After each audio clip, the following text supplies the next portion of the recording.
Welcome back. Today we're looking at Mary Shelley's Frankenstein, the story of the creation of a monster. And we're starting with chapters 1 and 2.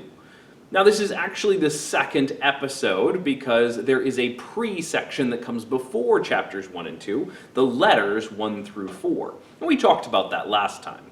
Before we get into our study of these chapters, I want to thank my patrons on Patreon for helping to support me and helping me make videos like this. If you haven't checked out my Patreon page yet, you really should. There's a lot of great resources over there, including guided questions to help you study Frankenstein and other works of literature. Chapters 1 and 2 of Frankenstein is the beginning of Victor Frankenstein's story. If you remember, in letters 1 through 3, Captain Walton found him stranded on a chunk of Arctic ice and brought him on board and nursed him back to health, and now he's hearing the story that Frankenstein has to say. We talked last time about the frame story, but I'd also like to notice as we go through this book how many different layers it has. The majority of the book is the story told by Victor to Captain Walton. However, there are other layers as well, so we should keep our eyes open. In the first couple of chapters, Victor establishes a backstory, his family and his relationships, an exposition leading up to the events that are going to come later. And so in these chapters, not a whole lot happens, but a few key details are established that are going to influence everything that we study later on. Victor is going to use these chapters for characterization, but also to establish his passion for natural philosophy, which is ultimately going to lead him to the creation of the monster. Let's start by basically unpacking what does happen in these chapters. In chapter 1, Victor sets up the story of his parents, how they met and fell in love. It's the first of two rather dramatic and romantic stories. Victor's father, Alphonse, had a close friend named Beaufort, and Beaufort had a daughter named Caroline. Beaufort was a successful businessman, but then he fell upon hard luck and he lost everything.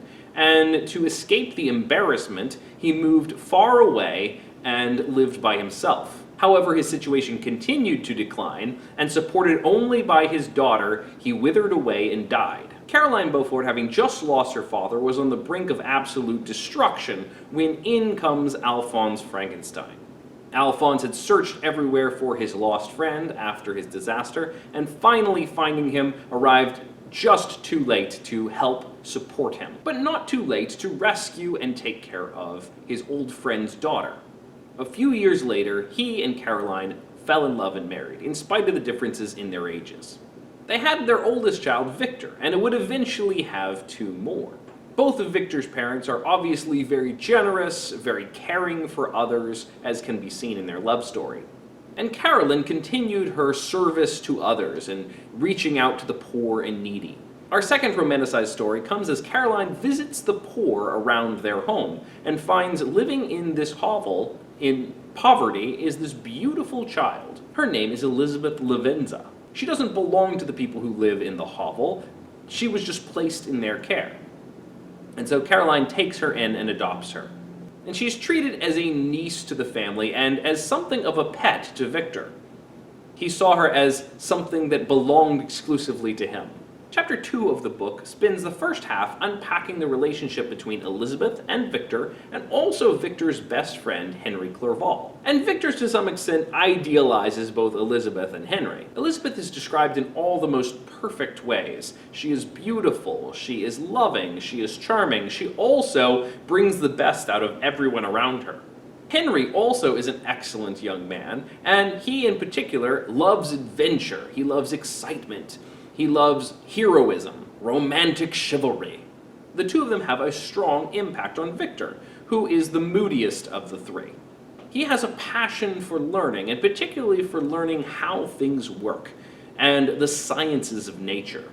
And Victor particularly emphasizes here how his relationship with Elizabeth and Henry bettered him, and how Elizabeth in particular made both Henry and Victor better people. He says, "The saintly soul of Elizabeth shone like a shrine-dedicated lamp in our peaceful home.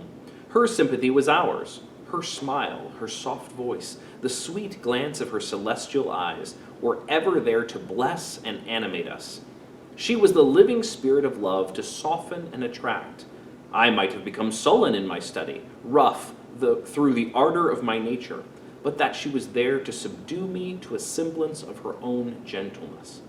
And Clerval, could aught ill entrench the noble spirit of Clerval, yet he might not have been so perfectly humane, so thoughtful in his generosity, so full of kindness and tenderness amidst his passion for adventurous exploit, had she not unfolded to him the real loveliness of beneficence, and made the doing good the end and aim of his soaring ambition.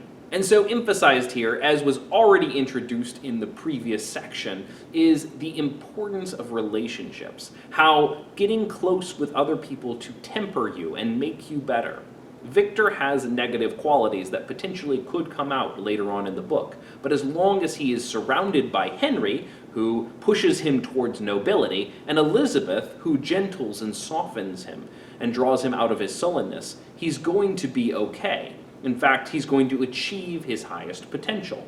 And yet, we wonder what will happen when those influences are out of his life. He reflects on all of this with happiness, but also we recognize that this person speaking now is the Victor of the future, the Victor who is going to be broken, and who is going to have gone through great tragedy. This is, he says, a tale of misery. And so he shifts to talking about how he got involved in natural philosophy. His desire to learn the sciences was innate. It seemed to capture him from a very young age. And on one of his vacations, he stumbled across some books of some very old natural philosophers, Cornelius Agrippa in particular. These books are incredibly outdated medieval texts about alchemy and the discovery of the philosopher's stone and such nonsense. But he takes them for base fact. And he begins to dream of what he can do through natural philosophy to discover the secrets of life, the secrets of immortality, and other such things. His father sees what he's reading and dismisses it out of hand, but doesn't explain it to him. And so, thinking maybe his father simply doesn't understand, Victor continues his pursuit of these impossible things. However, on another trip, Victor witnesses the destruction of a tree by lightning. And after witnessing the power of electricity, he hears from a man who's also a natural philosopher on the powers of electricity and galvanism, things that Mary Shelley was also interested in discussing with some of her friends. And these discoveries did not mesh very well with what he had read of Cornelius Agrippa and Paracelsus. And so, for a while, he began to lose interest in his studies in this field. This chapter, of course, is a cheerful depiction of his childhood, but it is tainted by hints of foreshadowing. Because remember, this is the Victor of the future. The first moment is right after he finishes discussing his friends and family. And although recognizing the pleasure of these memories, he is recognizing that they're ultimately going to come to a bad end. He says, "When I look back, it seems to me as if this almost miraculous change of inclination and will was the immediate suggestion of the guardian angel of my life, the last effort made by the spirit of preservation to avert the storm that was even then hanging in the stars and ready to envelop me. Her victory was announced by an unusual tranquility and gladness of soul, which followed the relinquishing of my ancient and latterly tormenting studies.